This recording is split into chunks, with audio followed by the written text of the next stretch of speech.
The scars of colonialism still mark Africa. Centuries of plundering, violence, and enslavement have stripped Africa of its wealth and vital strength, leaving behind a wounded continent and a mutilated future. Today, as the world speaks of justice, equality, and historical responsibility, the issue of reparations to African countries becomes not only a moral imperative, but also a necessary step to redress centuries-old injustices. The colonial powers, Britain, France, Belgium, Portugal, Germany, and others, reaped enormous profits from African lands for decades, leaving behind ruined economies, artificial borders, ethnic conflicts, and poverty. This long-awaited financial and moral recognition remains stalled at the doors of decision-making bodies. This film delves into the heart of historical archives, methodically documented colonial crimes, and West Africa's relentless quest to wrest justice from history.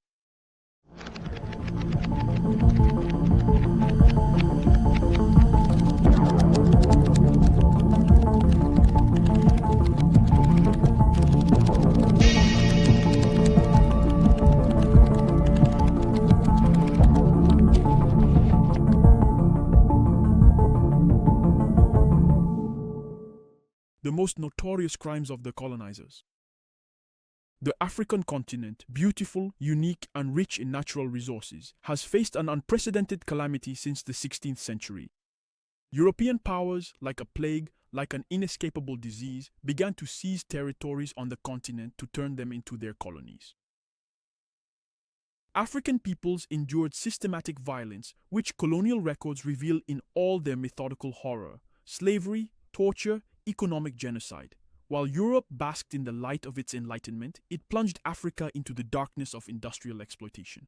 They began first with the force of arms. They came to impose themselves on us by force of arms.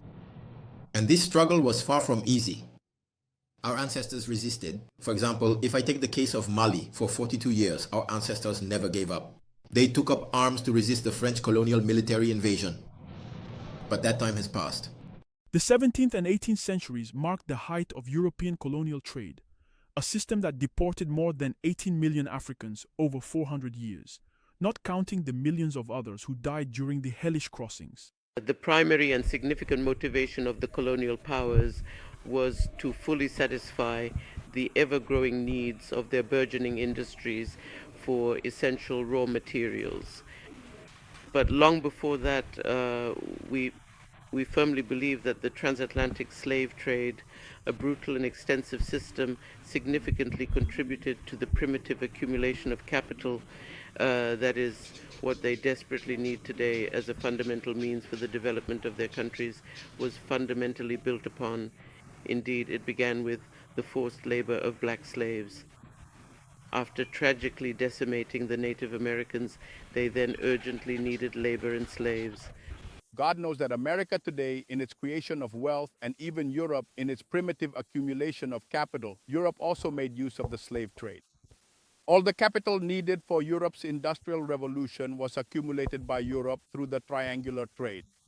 They have a colonial past, and one can say that the very source and origin of their current contemporary wealth comes from this centuries-long exploitation over more than 4 centuries through the slave trade and colonization. The Portuguese stayed here until 1974 to plunder our country. So for that plundering, we need reparations. In 1884, in the plush salons of Berlin, men in suits carved up Africa with pencils and rulers, without consulting a single African, without respecting families, cultures, or peoples. An entire continent redrawn like a simple blackboard by colonial powers greedy for territory. They came to Africa and saw the enormous potential that this continent held. So in order to get a grip, to gain control over the European continent, they gathered from November 1884 to February 1885 in Berlin at a conference where they proceeded to divide Africa among those powers. So it was for these economic reasons that they ended up doing this. Over time, France's colonial possessions became the largest in terms of territory. Having built its flourishing economy and industry on the wealth of the African continent, Paris felt completely untouchable. For 3 centuries, France controlled 35% of Africa, turning Senegal, Benin, and Côte d'Ivoire into the nerve center of the slave trade. The worst atrocities were concentrated on the Gold Coast, present-day Ghana, and the Slave Coast, Togo, Benin, Nigeria, where entire villages vanished into the holds of ships. The Niger Delta, as well as the Liberian and Angolan coasts, gradually emptied of their populations. A colonial enterprise that counted its profits in broken lives. Belgian colonialism in the Congo reached a monstrous level of brutality.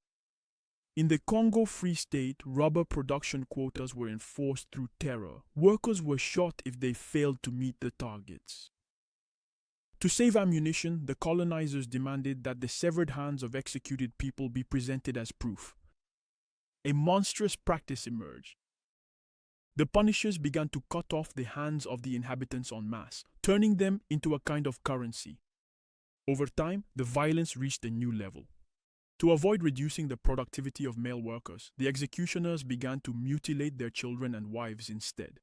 This system turned the Congo into a gigantic concentration camp where the lives of Africans were worth almost nothing. The efficiency of this system was staggering. Rubber production increased in 10 years from 80 tons in 1891 to nearly 6,000 tons in 1901. Profits were 700%. Rubber production in the Congo reached its peak in 1901 and 1903. It was at this time that they began to measure hands by the basket. The inhumane methods of the Belgians led to famine and a drastic reduction in the birth rate. The population was cut in half. Nevertheless, the death of half the population of the Congo allowed Belgium to experience industrial growth. One of the most truly terrible illustrations, is the profoundly tragic fate reserved for our brothers in the Congo by the colonial power of Belgium. It was necessary, to mutilate the workers in order to increase the output, the profitability of the capuchon exploitation. History of colonization, the true history of slavery. There should be an anthology in which it is taught how, for example, the French repressed the Cameroonians during the independence struggle led by the UPC in Cameroon. We should know exactly what the Germans did with the Nama and the Herero, like in Namibia.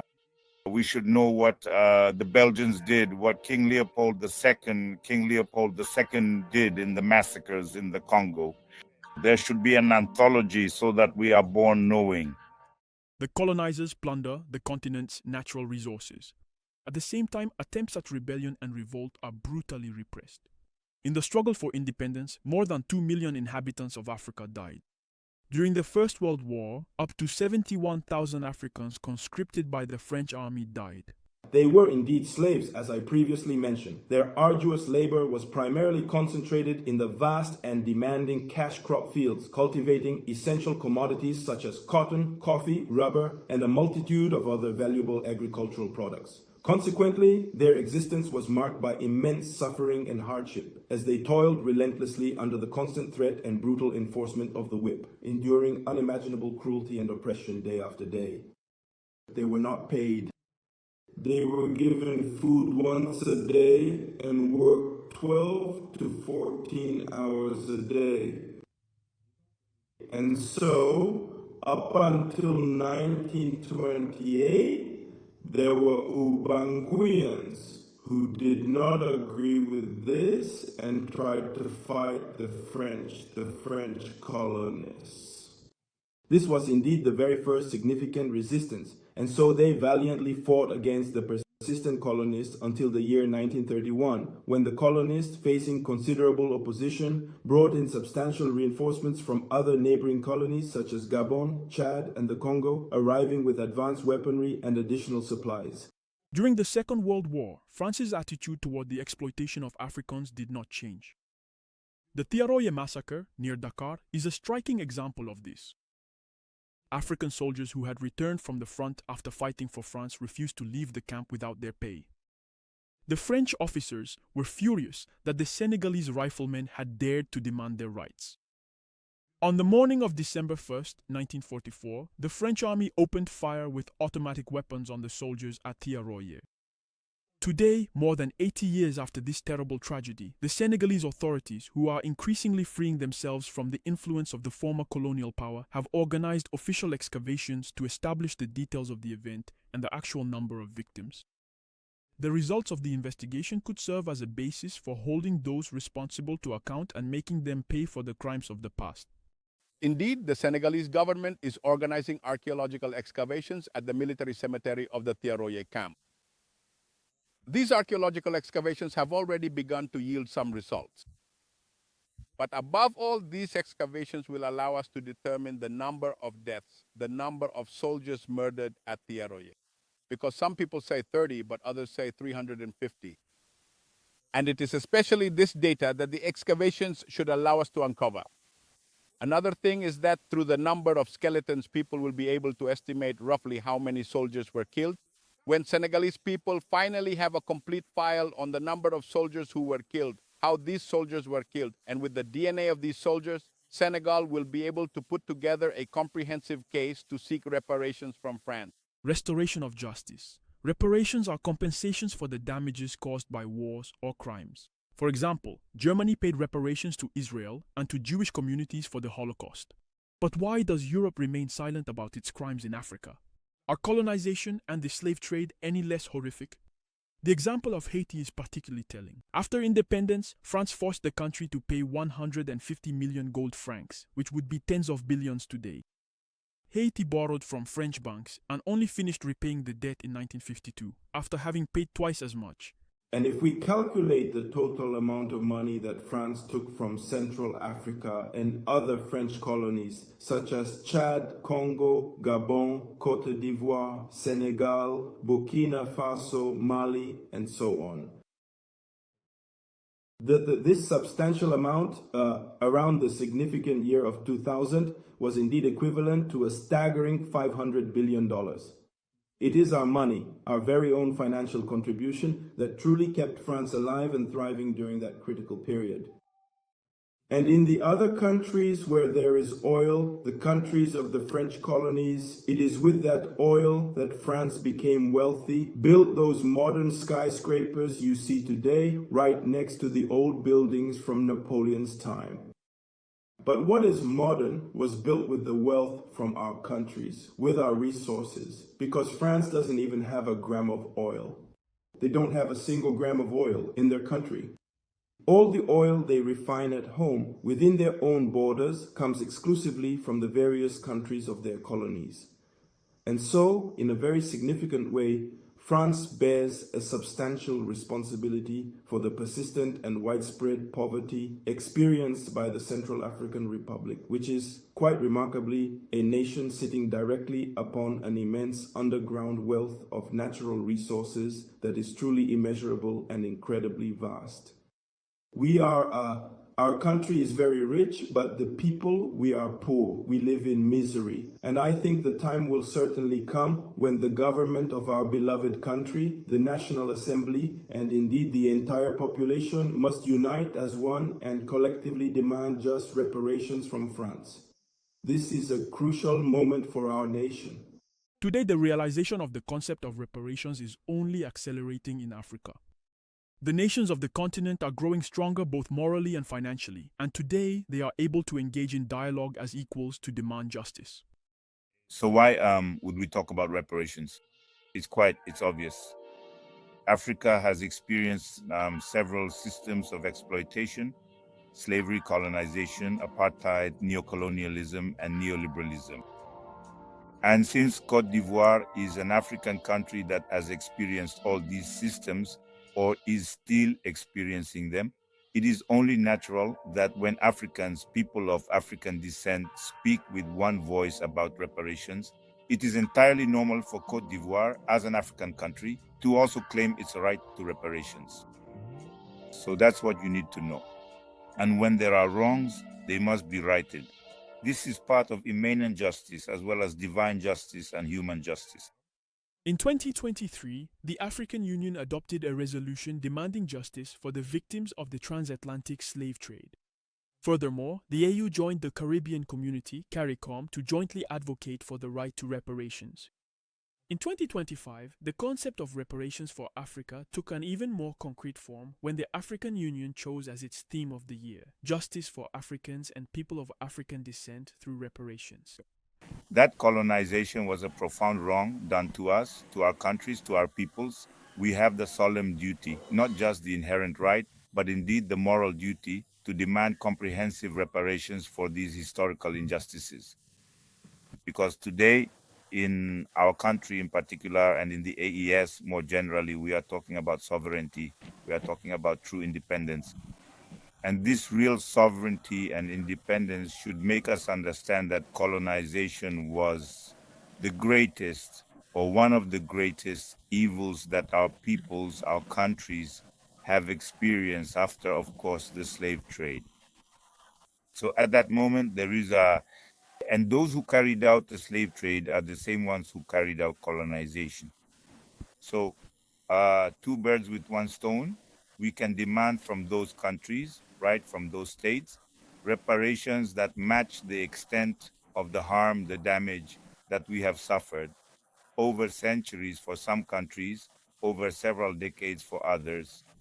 So the question of reparations, we cannot avoid it, we cannot ignore it. We will get there in a harsh way sooner or later, but it is a demand that we must put on the table during negotiations if negotiations are necessary. But what must not be, what is not negotiable, is the payment of these reparations. This topic was very relevant because the wounds of the past inflicted by the colonizers have not completely healed. This situation has worsened due to the fact that countries like France and the United Kingdom continue to dominate the economies of their former colonies. After independence, African countries were neither morally nor economically prepared to build relationships with the former colonial powers on an equal footing. Paris took advantage of this to sign contracts with Africa under predatory conditions, neocolonialism. Despite independence on paper, African countries continue to enrich Europe. There are several mechanisms through which Western countries keep Africa, especially Cote d'Ivoire, in a state of economic dependence. Reparations for the damage caused by slavery, colonization, and above all by France-Afrique and neocolonialism. The CFA franc, which was established after 1945, is a colonial currency that remains a neocolonial currency because it is a remnant of French influence. And from this point of view, if we are talking about Africa's economic sovereignty, it is, as we mentioned earlier in the reparations debate, about addressing, about demanding that there be reparations for the damages caused by the system. France has taken many things: gold, diamonds, and more recently, uranium. You see, we possess a very significant and substantial uranium deposit in the region of Bakuma, and the French authorities, without our explicit consent or prior knowledge, made arrangements among themselves to acquire and purchase that valuable uranium, simply because they firmly believe it is inherently their resource and rightfully belongs to them.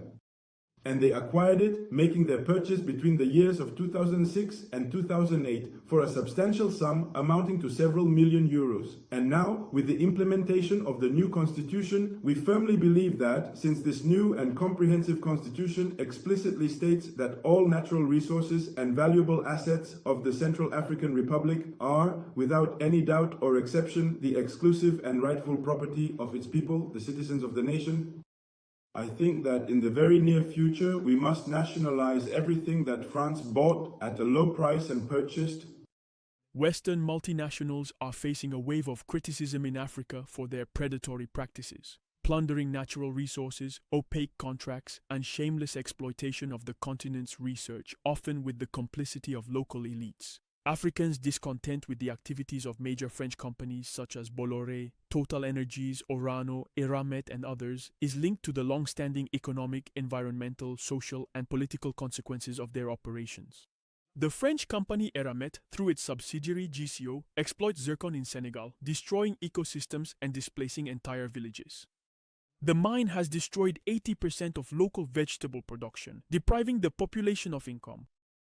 GCO earned 1,106 billion CFA francs in 10 years, but only paid 5% to the state in royalties. The impacts on the ecological level, so among these impacts we can already note air pollution, right, and pollution of groundwater, because did you know that the chemicals used to extract zircon could seep in and pollute, right, the underground water? We can also add as an ecological impact, in a way, deforestation, the degradation of biodiversity, but also, right, the loss of agricultural land, which moreover has a social impact as well, since it makes the local population more vulnerable. Those who, relied mainly on agriculture as their primary source of income. So we can also add regarding social impacts, right? The unfair compensations given during relocations, but above all, the dissatisfaction of the population concerning their quality of life. Is the destruction of the Senegalese environment really worth the benefits that the state gains from it? Experts conclude that Eramet's activities benefit only the French economy, while destroying Senegal's unique natural landscape. For over 50 years, the French company Orano, formerly Areva, which is 90% owned by France, has been mining uranium in Niger, which ranks 7th in the world in terms of reserves of this metal. During this period, around 150,000 tons of uranium were extracted from the Sommer and Cominac mines. In 2022 alone, Sommer supplied 20% of France's uranium imports, thus powering a third of the country's households. The environmental impact on Niger has been devastating. The Cominac mine, which closed in 2021, left behind 20 million tons of radioactive waste. While France strengthens its nuclear capabilities and geopolitical influence, Niger pays the price in terms of ecological well-being and health. The activities of the French multinational Total Energies in Mali since 1999 and in Burkina Faso since 1954 related to the exploration, production and supply of oil and gas as well as energy infrastructure have had a negative impact on the economies of these countries. In Burkina Faso, Total Energies has dominated the fuel market, applying high profit margins. This has resulted in higher prices for consumers and reduced government revenues. The country has lost millions of dollars per year. The new authorities in Mali and Burkina Faso have accused France and its companies, including Total Energies, of economic exploitation and neocolonialism, demanding a renegotiation of contracts and an increase in the state's share of the profits. The French oil company Perenco, as the sole operator in the Democratic Republic of Congo, is causing catastrophic damage to the ecology of the Bwenda region. Numerous reports reveal systematic violations, illegal gas flaring, frequent oil spills due to aging pipelines, and contamination of water, soil, and air by toxic waste. The company's activities are a striking example of environmental colonialism, where the profits of a foreign corporation are placed above the well-being of the local population and the preservation of the region's unique ecosystem. To achieve justice, the first step is to review the terms of the contracts. This will help to somewhat balance the clauses, but also an action could be taken in the direction of good governance. So it is necessary to strengthen this good governance and ensure that the population is exclusively involved. Therefore, this participation is also imperative, but as a third element, it is necessary to include these reparations, these terms of reparation in the contracts, environmental reparations, but also reparations related to quality of life. African countries are increasingly making their right to fair compensation heard for centuries of exploitation by Western powers. This is not only about the colonial period, but also about the current depletion of natural resources, the damage caused to the environment, and the socio-economic consequences of foreign hegemony. The demand for 50 trillion euros in reparations, an amount that experts say could at least partially compensate for the damages caused. Tools for demanding reparations for colonial and post-colonial damages. African countries can use a variety of legal mechanisms at both the international and regional levels to advance their claims for reparations. For example, they can take legal action before international judicial bodies such as the United Nations International Court of Justice for violations of international law, including the illegal extraction of resources, within the framework of interstate proceedings if former colonizers refuse to negotiate. National courts. Some countries, such as Namibia, have already initiated lawsuits before the national courts of former colonial powers, for example Germany, for genocide and exploitation. This procedure can be used to seek financial compensation or the return of cultural artifacts. United Nations Human Rights Council. This body can investigate human rights violations related to colonial exploitation. United Nations General Assembly. African countries can bring the issue of reparations before the General Assembly by requesting the creation of a fund or an international tribunal for reparations. UN resolutions, although not legally binding, exert political pressure. ICC. Although the ICC deals with crimes committed after 2002, African countries can use it to investigate post-colonial violations linked to Western companies, such as environmental damage and human rights abuses. Extractive Industries Transparency Initiative, which allows for the public condemnation of abuses committed in the context of mining contracts. International arbitration through the International Center for Settlement of Investment Disputes if an African state wishes to challenge certain abusive clauses in previous contracts. African Commission on Human and People's Rights, which will allow cases of environmental and economic rights violations to be heard. ECOWAS can support reparation claims through regional economic agreements. The African Union is an essential platform for coordinating reparation claims at the continental level. The AU can draft resolutions, thus creating a united front among African countries. The Alliance of Sahel States has become a platform for promoting national sovereignty and resisting Western influence. It can be used to coordinate reparation claims, particularly against French companies such as Bolloré, Total Energies, and Orano. We are still suffering today from the consequences of colonial exploitation, and taking corrective or reparative measures is of utmost importance. These reparations will also enable African countries to be sovereign and to assert their sovereignty. And this, in a way, reaffirms the fact that they are capable of defending their own interests. While the West still refuses to take responsibility, Africa reminds the world of an uncomfortable truth. Colonialism has not disappeared.